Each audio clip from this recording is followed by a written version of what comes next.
ഒരു ബന്ധമില്ല. ആരുമായിട്ട് ഒരു ബന്ധമില്ല. ഒരു ബന്ധമില്ല. അറിയാൻ ഇല്ല.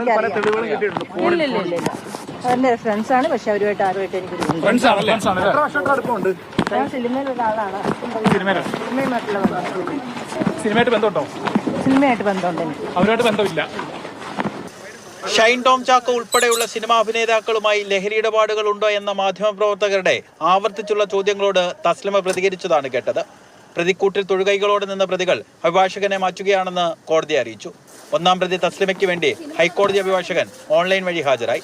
മൂന്നാം പ്രതിയും തസ്ലിമയുടെ ഭർത്താവുമായ സുൽത്താൻ അക്ബർ അലിയെ കേസിൽ കൊടുക്കുകയാണെന്ന് ഇയാളുടെ അഭിഭാഷകൻ വാദിച്ചു. പ്രതികളെ വിശദമായി ചോദ്യം ചെയ്യണമെന്ന പ്രോസിക്യൂഷന്റെ ഭാഗം അംഗീകരിച്ച കോടതി 3 പ്രതികളെയും വ്യാഴാഴ്ച വരെ എക്സൈസിന്റെ കസ്റ്റഡിയിൽ വിട്ടു.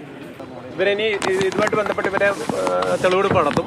ഈ പ്രതികളെ സെപ്പറേറ്റ് ആയിട്ടും അതുപോലെ കൂട്ടത്തിലായിട്ടും ചോദ്യം ചെയ്യും. അവരുടെ മൊബൈൽ ഡീറ്റെയിൽസും മറ്റുമുള്ള വെച്ച് വെരിഫിക്കേഷൻ നടത്തും.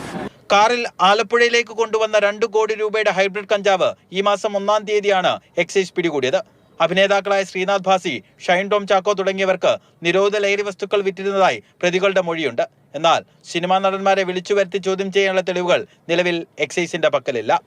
അതെല്ലാം അതിന്റെ പ്രൊസീജിയർ പ്രകാരമായിരിക്കും നടത്തുന്നത്.